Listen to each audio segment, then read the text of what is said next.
السلام علیکم ورحمۃ اللہ وبرکاتہ۔ ناظرین، بہت استقبال ہے آپ کا ہمارے یوٹیوب چینل پر۔ حضرت امام حسین رضی اللہ تعالیٰ عنہ کا قول ہے کہ میری جنگ فقط یزید سے نہیں بلکہ ہر اس شخص سے ہے جو یزید جیسا کردار رکھتا ہے، جو یزید جیسا دماغ رکھتا ہے۔ حضرت علی رضی اللہ تعالیٰ عنہ نے فرمایا، تمہارے ساتھ رہنے والا تمہارے نفس کی اصلاح میں رکاوٹ معاونت کرتا ہے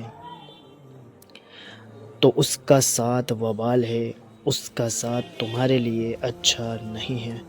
نبی کریم صلی اللہ علیہ وسلم سے عرض کیا گیا، یا رسول اللہ، اللہ کہاں ہے؟ زمین میں ہے یا آسمان میں ہے؟ تو آپ صلی اللہ علیہ وسلم نے فرمایا، اہل ایمان کے دلوں میں ہے۔ حضرت علی رضی اللہ تعالیٰ عنہ نے فرمایا، جو شخص اللہ کو رات کو پکارتا ہے اللہ اسے غنی کرتا ہے، اور جو اللہ کی اطاعت اختیار کرتا ہے اللہ اسے برگزید بندوں میں سے بنا دیتا ہے۔ حضرت امام علی رضی اللہ تعالیٰ نے فرمایا کہ برے لوگوں کو اچھا کہنا بدترین گناہوں میں سے ایک ہے۔ جو برے لوگ ہیں ان کو اچھا کہنا بدترین گناہوں میں سے ایک ہے۔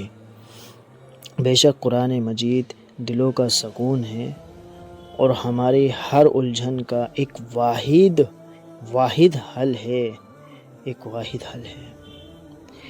سکون تھا، سادگی تھی، بندگی تھی، جب موبائل نہیں تھا تو جناب ایک زندگی تھی۔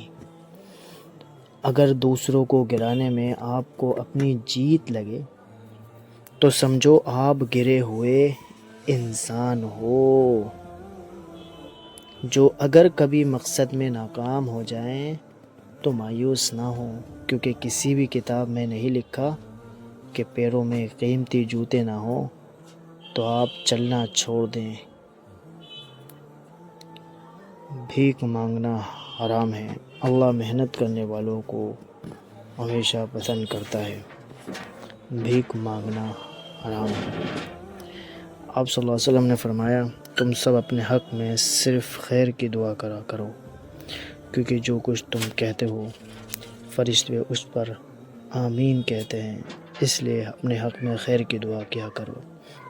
آپ صلی اللہ علیہ وسلم نے فرمایا، جس نے وضو کرنے سے پہلے کلمہ پڑھ لیا اللہ وضو کے ہر قطرے میں ایک فرشتہ کھڑا کر دے گا جو قیامت تک کلمہ پڑھتا رہے گا، جس کا ثواب کلمہ پڑھنے والوں کو اور سب کو بتانے والوں کو قیامت تک ملتا رہے گا۔ جاتے جاتے ویڈیو کو لائک اور چینل کو سبسکرائب کرنا مت بھولیں۔